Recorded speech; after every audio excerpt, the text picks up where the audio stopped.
Another interesting application of exponential growth and decay is carbon dating. When scientists want to know how old something is that used to be alive and isn't any longer, they look at how much of the radioactive element carbon-14 remains in it compared to how much they believe was supposed to have been contained in it at the time it was alive. Carbon-14 is called an isotope of the carbon atom, and it decays, it says here, has a half-life of 5,750 years. So every year, there's a little bit less of it, but it decays so slowly that we can use it to look back a long time, see how long it's been since something died. So the radioactive element carbon-14 has a half-life of 5,750 years. The percentage of carbon-14 in the remains of organic matter can be used to determine the age of that organic matter. Archaeologists discovered that a linen wrapping from one of the Dead Sea Scrolls had lost 22.3% of its carbon-14 at the time it was found. How old was the linen wrapping? Okay, so the only information we need here is that there was 22.3% of it remaining. We know because of the time it actually takes for carbon-14 to decay, scientists know that the rate it decays at is 0.00012 negative. And we know how much it starts with. We know it starts with 100%. So for this particular case, we've got 100 e to the negative 0.00012 t.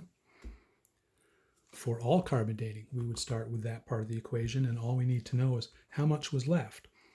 Well, if we had lost 22.3%, that leaves 77.7%.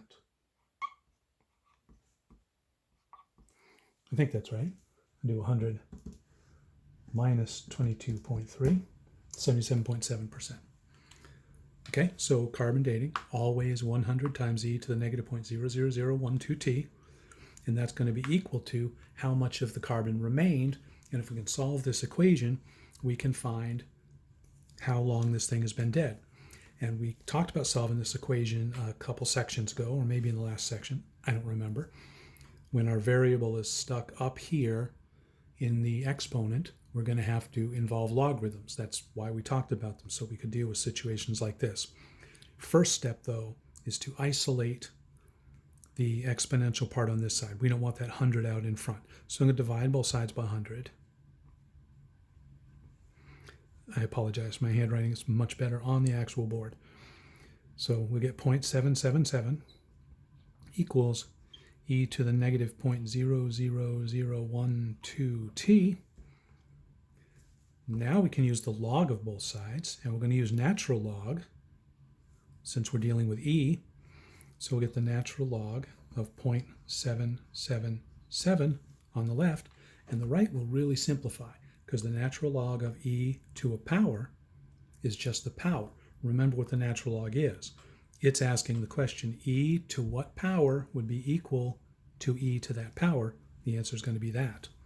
So negative 0.00012 t. And all we have left to do is divide by negative 0.00012.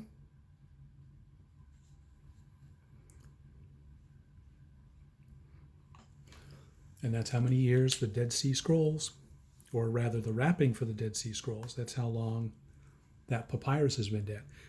That isn't a very satisfying answer. So go to natural log of 0.777, divide that by negative 0.00012, and that gives us 2,102 years. Now, I would say maybe around 2,000 years. I wouldn't try to be specific to the individual year, but that's the number we get. Okay, so there's the process. I said it's going to be the same every time, which means the solving part's going to be the same every time also. So all we really need to do here is do the natural log of whatever percent of the carbon is remaining divided by that rate. Let's look at another quick example here just to illustrate how simple that is.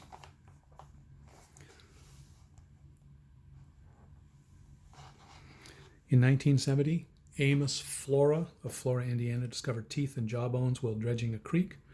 Scientists discovered the bones were from a mastodon and had lost 77.2 of their carbon-14.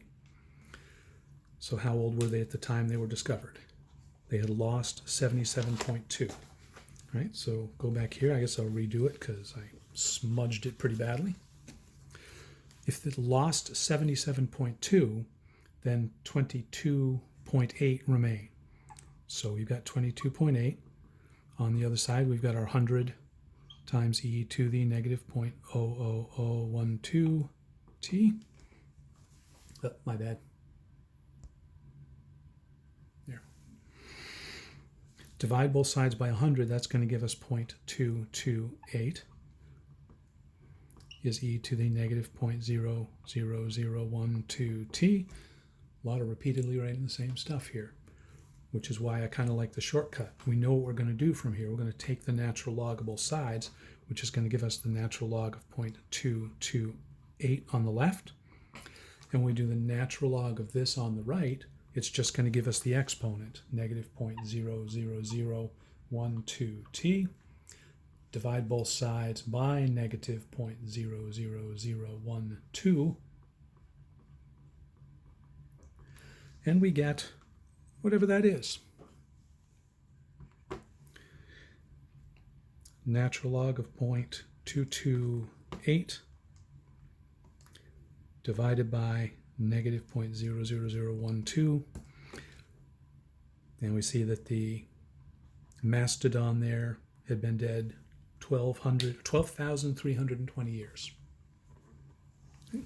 The shortcut, natural log of how much was left, divided by that number, or the rate that it had been decaying at, and that'll give you your answer. See you next time.